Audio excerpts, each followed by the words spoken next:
Alright, we're going to work with watercolor here. I'm going to show you 4 different ways of applying watercolor. There are more. I'm just going to show you some basic ones. I'm going to start out with a relatively dry brush and a high saturation of paint. And I've already put some down here, but I'm going to put down some more. This is dry on dry. So I'm going to just take my watercolor and just take this across like this. And you can see that the intensity of the color, or saturation, is fairly high.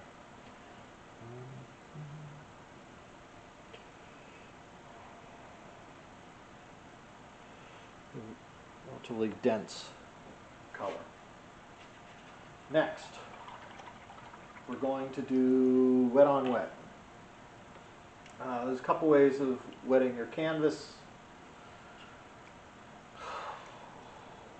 or watercolor paper, but this is all, any support or ground can be called a canvas. So I'm going to wet this here with a sponge, and then I'm going to go in with a fairly dry brush again. I always keep paper towels right next to me while I'm working, so I can adjust the the moisture of my brush. So I'm going to go in with dry brush on wet. We're going to just, and you can see what happens. We have we go in here and the color is dispersed because of the water.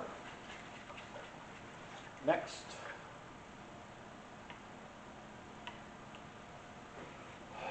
we're going to do wet on dry, where my color is more watered down, and then I'm going to take this watered down color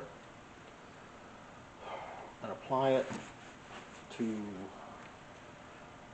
a dry area. So you can see that. Okay. So dry on dry, dry on wet, wet on dry, and lastly,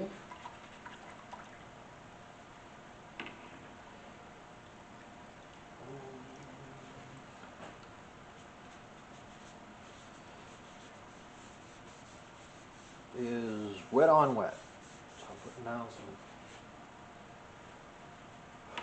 water, and then I'm going to go in with, this is a really good way of creating gradation in your water, okay, or gradation in your paint, sorry. All right, so I'm going to start at the top here, work my way down.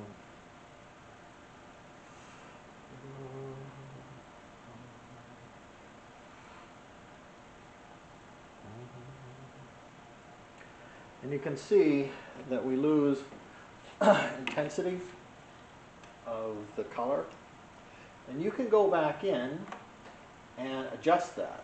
I like to use a foam brush where I can even create more of a substantial. So I'm going to just take a little more out here, a little more out here, just slowly, just like that. Okay. Now I can also go in with a sponge, sort of dab it out here and there.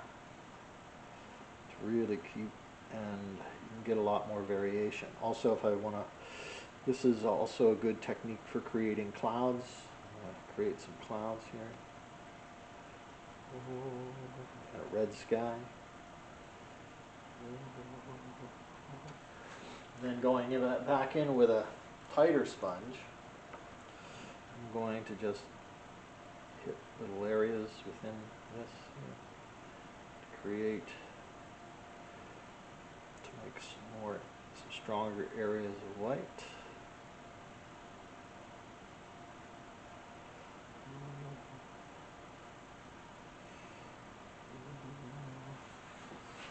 Okay, So, there's that. Now, next thing, we're going to talk about different ways of creating texture and variation within the color. And so, what we're going to do is first, let's just put down a little bit of color here, a little bit of my red.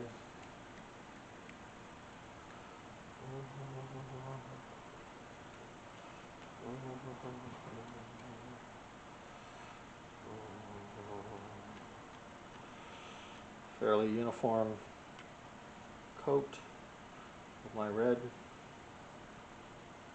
Okay.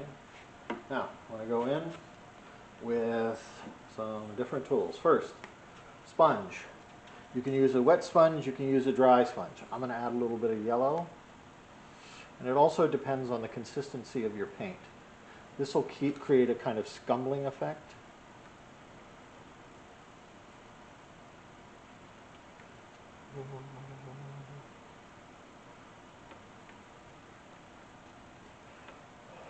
Just like that. Okay. You can also go in with stencil brushes. Okay.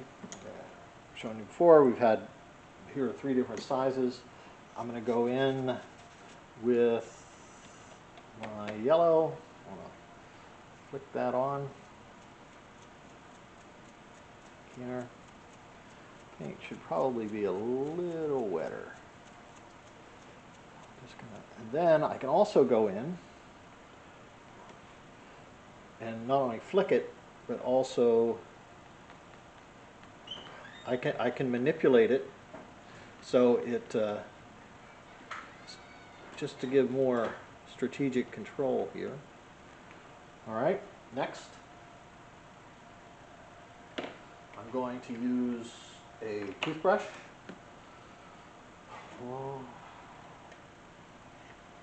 I'm going to flick a little bit of green on here, or a little bit of blue, sorry. Just like that. You can create dense areas. By the angle that you're holding your brush will determine the direction of the splatters. Also, ear syringe. You can take an ear syringe, and this is where you just sort of do a Zen kind of thing. Okay, I'm just going to let that sit like that. Okay, and then see what happens with that. Next, let's see. Okay, I think that's good for right now. Clean up this edge here. Done.